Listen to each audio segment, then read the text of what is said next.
The first time I realized something was wrong, I was standing outside the little coffee shop on Maple Avenue, holding a paper bag with muffins I had promised to bring. It wasn't unusual for me to be late. Life had a way of stacking little delays against me. The bus always seemed to crawl, the weather seemed to fight me, and somehow my shoes never wanted to cooperate when I needed to run. But that day was different. When I pushed the door open, expecting to find the usual chatter and the familiar circle of my friends waiting for me, I was greeted instead by silence. Silence from them, at least. They were already there.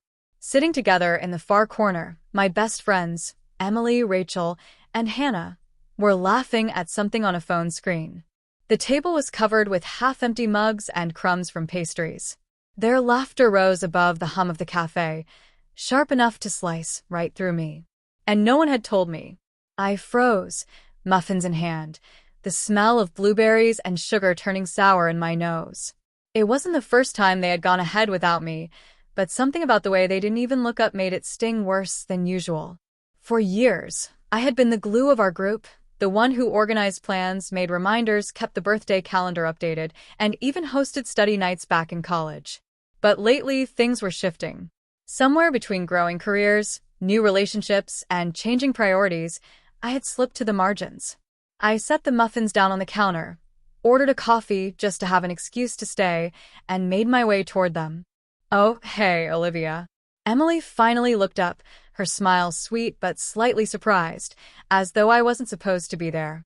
"Hey," I said, my voice brighter than I felt. "You guys started without me?"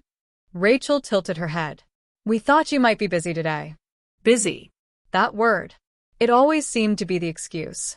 They assumed I had other things, that I didn't need to be included in the group texts anymore, that missing one detail wouldn't matter to me. But it did. It mattered more than I could admit without sounding fragile. I sipped my coffee and forced a smile. But inside, I kept asking myself the same question. When did I become the afterthought? That night, I sat in my small apartment staring at the city lights outside my window.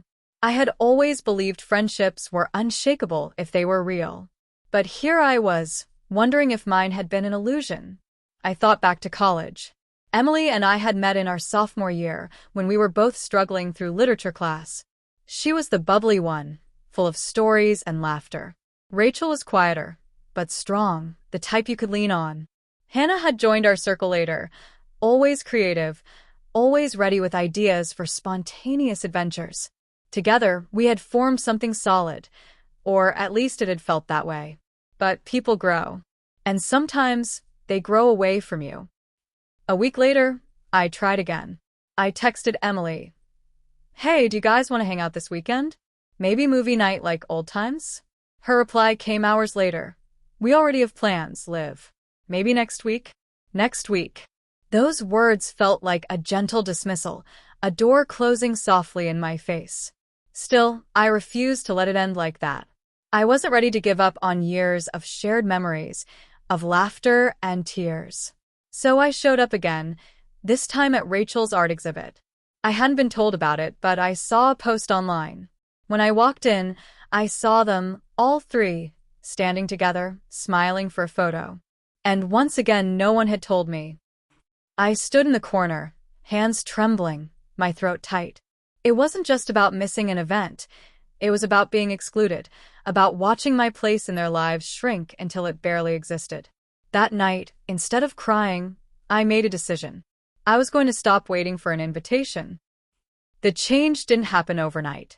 At first, it was small. I started attending community workshops at the library. I met new people, writers, readers, people who cared about the same things I did. I joined a volunteer group at the animal shelter. Saturday mornings became filled with the sound of paws and wagging tails instead of waiting for a message that never came. Slowly, I stopped checking my phone so much. And when Emily finally texted, "Hey, we haven't seen you around lately," I realized I didn't feel the same ache anymore. I responded kindly, but I didn't rush to rearrange my life for them. I wasn't bitter. I was simply learning that friendships could change, and that sometimes letting go wasn't betrayal. It was survival. Months later, I ran into Rachel at the grocery store. She looked surprised, maybe even guilty. Olivia, she said, pushing her cart forward. We've missed you. I smiled. A real one, this time. I've been keeping busy.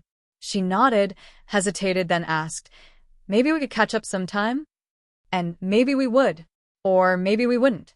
But either way, I knew I would be okay. Because the truth was they got there before me and no one told me. But in space they left behind, I found something else, myself. And that was enough.